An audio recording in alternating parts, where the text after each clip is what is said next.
அமெரிக்காவில் open AI நிறுவனத்தின் CEO சாம் Altman வீடு மீது பெட்ரோல் குண்டு வீசப்பட்ட சம்பவம் அதிர்ச்சியை ஏற்படுத்தியுள்ளது. ஏஐ நிறுவன CEOக்களின் பட்டியலுடன் சுற்றி வந்த மர்ம நபரிடம் நடத்தப்பட்ட விசாரணையில் தெரிய வந்த பகீர் தகவல் என்ன? செயற்கை நுண்ணறிவு எனப்படும் ஏஐ தொழில்நுட்பம் சிறிது சிறிதாக உலகை ஆக்கிரமித்து வருகிறது.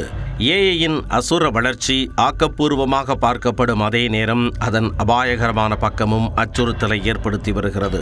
செயற்கை நுண்ணறிவு மனித வாழ்வின் மீது ஆதிக்கம் செலுத்தும் காலத்தை நோக்கி மனித இனம் சிறிது சிறிதாக நகன்று கொண்டிருக்கிறது. அந்த வகையில் அமெரிக்காவைச் சேர்ந்த ஓபன் ஏஐ போன்ற பெரு நிறுவனங்கள் மக்களின் தனியுரிமையை மதிக்காமல் அவர்களை கண்காணிக்கவும் எதிரிகளை கண்டறியவும் இராணுவத்திற்கு தங்கள் தொழில்நுட்பத்தை வழங்கும் ஒப்பந்தங்களை மேற்கொண்டிருப்பதாக தகவல்கள் கசிந்துள்ளன.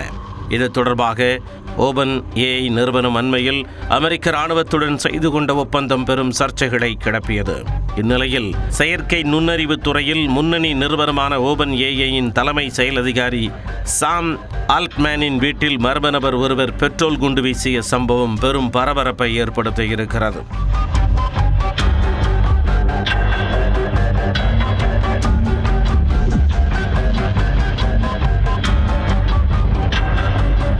அதிகாலை சுமார் 4:12 மணி அளவில் சான் பிரான்சிஸ்கோவில் உள்ள அவரது இல்லத்தின் மீது பெட்ரோல் குண்டு வீசப்பட்டது உறுதி செய்யப்பட்டுள்ளது. இந்த தாக்குதலால் வீட்டின் பிரதான நுழைவாயிலில் தீ விபத்து ஏற்பட்டது.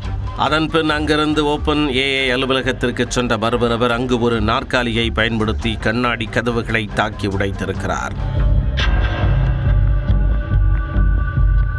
அங்கும் அவர் பெட்ரோல் குண்டு வீச முயன்ற நிலையில் விரைந்து வந்த சான் பிரான்சிஸ்கோ போலீசார் அவரை மடக்கி பிடித்து கைது செய்தனர். அதிர்ஷ்டவசமாக இந்த தாக்குதல் சம்பவத்தில் யாருக்கும் காயம் ஏற்படவில்லை. தாக்குதல் நடந்த நேரத்தில் ஆல்ட்மேன் வீட்டில் இருந்தாரா என்பது குறித்து தகவல் கிடைக்கவில்லை. டேனியல் மோரேனோ காமா என்ற 20 வயது இளைஞர் இந்த சம்பவத்தில் ஈடுபட்டதாக போலீசார் தெரிவித்துள்ளனர். பிடிபட்டவரிடம் செயற்கை நுண்ணறிவு துறையைச் சேர்ந்த CEOக்களின் பட்டியல் இருந்ததாக அதிகாரிகள் தெரிவித்துள்ளனர்.